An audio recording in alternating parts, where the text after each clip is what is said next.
Welcome back. We're talking about the questions raised about race relations and the militarization of police in the United States following the tragic shooting of an unarmed black teenager. Joining us here in Washington is an activist and the host of a national radio talk show, Richard Fowler. Also with us in the studio, former New York City police chief and the founder of a security company that bears his name, Bernard Kerik. Thanks, gentlemen, to both of you for joining us. We had new information coming out earlier Friday from the police telling us the name of the officer who carried out the shooting, Darren Wilson, also telling us that there was a robbery that took place before the shooting in a convenience store in which Michael Brown was allegedly involved. Bernard Kerik, does that change anything? Well, it won't change the result of the actual shooting, why he was shot, what happened there. It does change the dynamic of why he was stopped. You know, I've heard a number of things. We've heard over the last several days. He was innocently walking down the street. He was stopped because he was black. He was stopped because he was being harassed by the police, when in fact we have now learned that it was a dispatched call, and his description was given out, and he was a suspect in this strong-arm robbery at a convenience store. Richard, there have been accusations of racism. Emotions are running very high. Do you think it was a mistake for the police to take so long to release the name of the officer who carried out the shooting and give us this information about the robbery? I think it was indeed a mistake, and I think this is not the first or second or third or fourth misstep for the Ferguson Police Department. But I got to tell you, I don't think, I really don't think it changes the situation here, because even if he was indeed a suspect in an alleged robbery, right? He gets the full, blind scales of justice, which is what's missing from this whole situation. So he died as a result of excessive police force. They could have used a taser. They could have had multiple officers take him down. But yet this particular officer chose to use force, chose to show his weapon, and beyond that, use his weapon multiple times, which I think is the problem here. And I think that is why you have such anger in the community and such anger across the country. Bernard, what's your take on that? Was there an overreaction on the part of the officer? You know what? I'd rather sit back and wait for the investigation. You know, I've listened to everybody under the sun,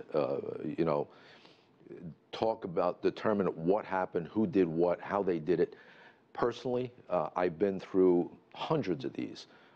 I'd rather, you have local, state, and federal officials right now conducting an investigation. Nobody is going to know what really happened until they've concluded their investigation.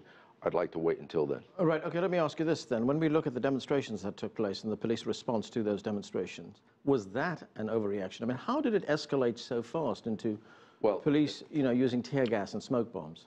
I think, you have to look back and, there were Molotov cocktails thrown. There was violence in the street, lawlessness, looting, innocent people, their property damage. But I will personally say I was bothered by some of the images I saw.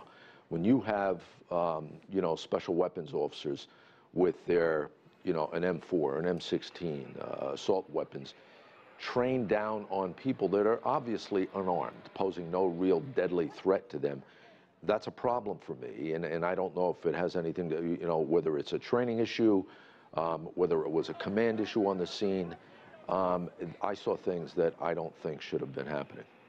Richard, this is what the New York Times said about the events in Ferguson. A reminder of the toxic legacy of racial problems that still infect cities and suburbs across America. So was this driven by racism? I mean, we don't know, but I think that there is a hint of racism here. I mean, I think you look at the pictures, like Bernard said, and the pictures are absolutely positively heartbreaking, Anand. I mean, you think about it, what the scenes you saw were similar to what you saw in Iraq and Afghanistan. Sadly, this was an American city, and these are American citizens using their constitutional right to protest, and some journalists using their constitutional right to have a freedom of the press, and yet they were suppressed by a police department that decided to use too much force. There was no need for tanks in the street. There was no need for rubber pellets. There was no need for tear gassing peaceful protesters. This is what you see in a third world country. And sadly, we have seen it in America, and this is not the first time, and honestly, and unfortunately, this won't be the last time we see it. Bernard, why was that aggressive police response to the demonstrations, the demand to disperse immediately? I mean, as Richard points out, the demonstrators... Listen, in New York City, we have hundreds of demonstrations daily, every single day, hundreds all over the city. They're peaceful demonstrations. If they get out of hand, the police are going to respond. I wasn't in Ferguson. I can't say what the command responsibilities were at the time because I wasn't there. I saw visuals of disruption in the street. I saw, we heard about the Molotov cocktails and the assaults and all that other stuff.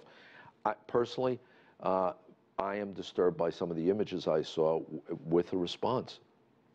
Richard, those images, we've been seeing them, and it looked like a war zone rather than what we should see as community policing, right? No, I think you're completely right. And I think, sadly, what we've seen from some in the media is this ideal to sort of focus on the fact that the Black Panther Party happened to be there, or the fact that there was some looting on the first night. But those are very, very small, isolated incidents out of the fact that there was thousands of people peacefully protesting and peacefully asking for justice for Michael Brown. And I think that is where we need to focus our attention. Why is it that when, African Americans are out there peacefully protesting, we see such force by the police department? And then, you go back and forth, and I've had a lot of conversations about this on Twitter. I think the Huffington Post justice reporter, who was one of those that were arrested, posted on his Facebook page that, if this is what happens to a white guy, I can't imagine what happens to people of other races. And I think we should take a moment here, and this is a turning point and a tipping point possibly in this country for us to really have a conversation about the relationship between the African American community and the police department.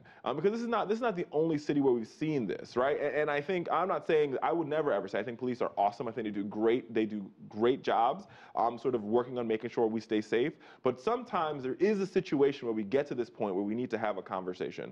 And I think it goes both ways, both the African American community as well as the police department. Bernard, are police doing themselves a disservice by militarizing to the extent that they are? When we see armored personnel carriers in the streets, when we see police dressed in essentially what are military uniforms using heavy weapons. We live in a very different world than we did 20 years ago. In a post-9/11 world, in a world where we still face the threat and will face the threat for years to come from ISIS and radical Islam.